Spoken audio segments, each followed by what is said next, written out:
జరిగింది కనుక దయచేసి సెకండ్ సెక్రటరీ కానీ వేరే సభ్యుడికి కానీ అవకాశం లేదు ఈరోజు. ప్లీజ్ ప్లీజ్ ఇంపార్టెంట్ అది వేరే ఫార్మెట్లో రండి, వేరే ఫార్మెట్లో రండి మంత్రి గారు.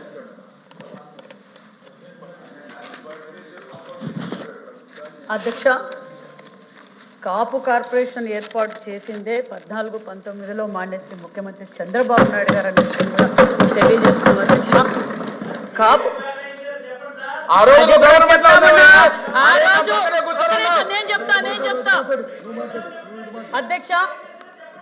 అధ్యక్ష ఆ రోజు ఈ రోజు కాపులకు న్యాయం చేసింది చంద్రబాబు నాయుడు గారు అనే విషయం స్వయాన మరి త్రిమూర్తులు గారు సీనియర్ నాయకులు ఆనాడు తెలుగుదేశం అసెంబ్లీ చంద్రబాబు నాయుడు గారు కాపులకు న్యాయం చేశారు అన్న విషయం కూడా చెప్పారు. అధ్యక్ష, మేము ఏం చేశామో అని అడిగారు. కొంచెం మీరు చైర్ని గౌరవించాలి. నేను అన్నిసార్లు పిలుస్తుంటే నా ఇంక కూడా చూడకపోతే ఇంకా మీరేంటి? అధ్యక్ష చెప్పండి. అధ్యక్ష, మీరు సభ్యుడు అడిగిన దానికి సమాధానం చెప్పండి. అధ్యక్ష, మరి సభ్యులు అడిగినట్లు మరి విదేశీ విద్య గురించి అడిగారు. అధ్యక్ష, గతంలో కూడా సుమారుగా మనము 1585 మందికి విదేశీ విద్య అందజేశాం. మరి గత ప్రభుత్వంలో 81 మందికి మాత్రమే విదేశీ అందజేశారు. మళ్ళీ కూడా ఇప్పుడు 330 మందికి విదేశీ విద్య ఏదైతే పెండింగ్ ఉన్నాయో అవన్నీ కూడా సుమారుగా 330 మందికి కూడా చెల్లించాం. అధ్యక్ష, మరి ఈ 19 మరి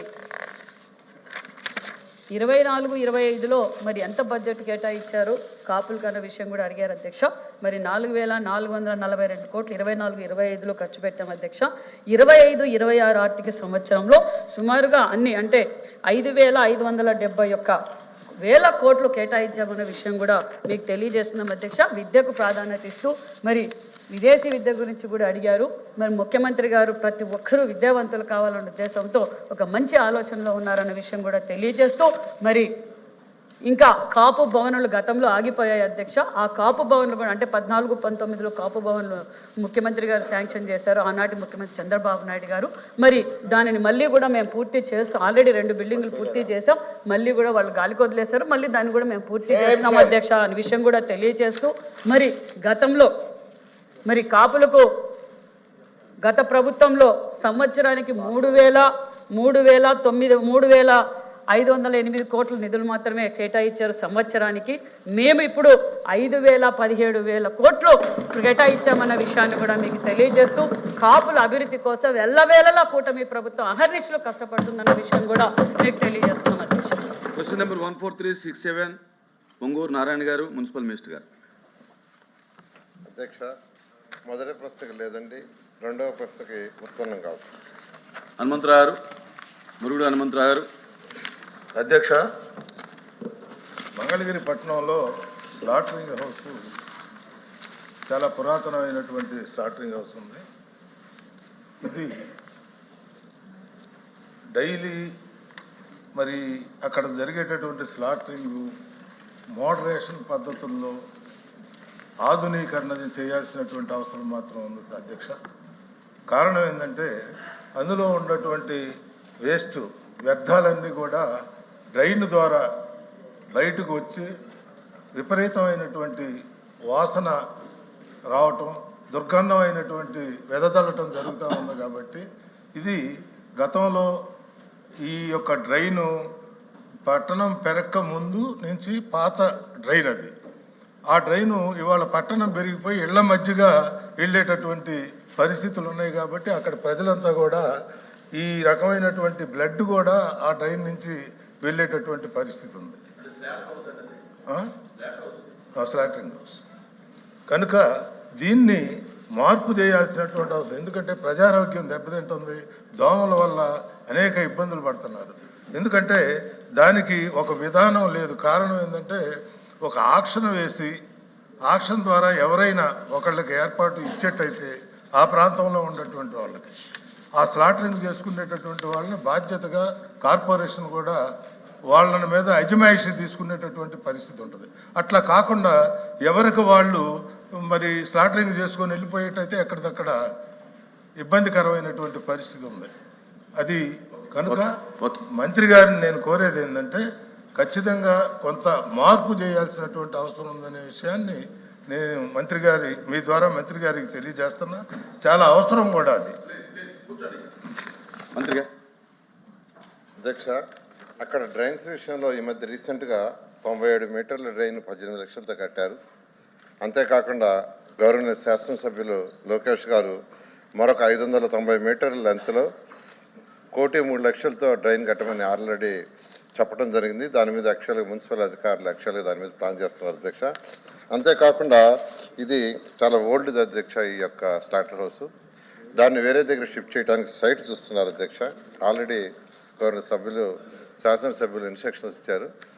అది కొత్త సైట్ చూసి అక్కడికి షిఫ్ట్ చేయడం జరుగుతుంది అధ్యక్ష. Question number 14347. ఇంకెందుకండి స్లాటర్ హౌస్ షిఫ్ట్ చేస్తా నిర్ణయం తీసుకుంటుంటే ప్రతి పట్టణంలోనూ కూడా స్లాటర్ హౌస్ మధ్యలో ఉంటుంది. ఇప్పుడు అన్ని పట్టణాల్లో కూడా చివరికి తీసుకెళ్తున్నారు. ఇది చెప్పారు కదా, సమస్య అర్థమైంది. కూర్చోండి. ధన్యవాదాలు అధ్యక్ష. ఒకటో ప్రశ్నకి అవునండి, రెండో ప్రశ్నకి ప్రీ మెట్రిక్ మరియు పోస్ట్ మెట్రిక్ వసతి గృహాలు మెస్ ఛార్జీల మధ్య వ్యత్యాసాలు ఈ క్రింద విధంగా చూపిన ఉన్నాయి అధ్యక్ష.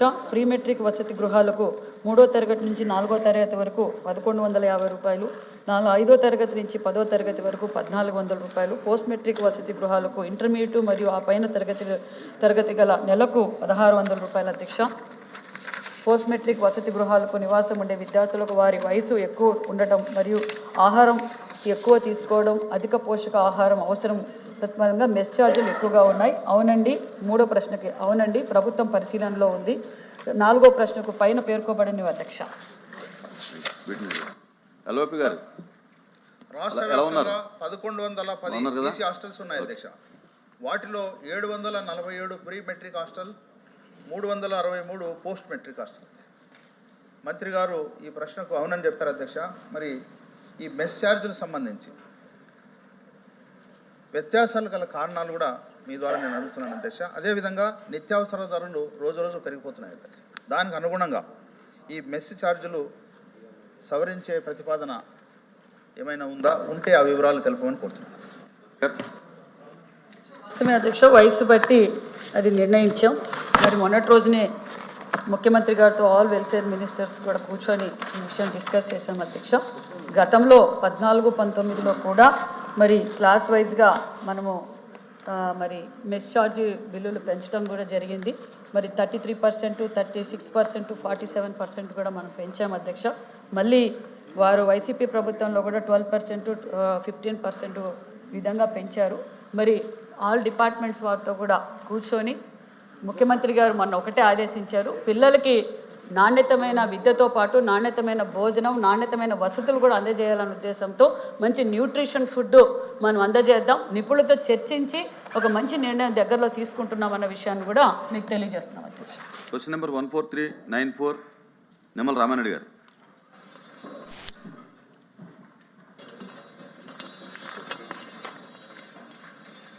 ధన్యవాదాలు అధ్యక్ష.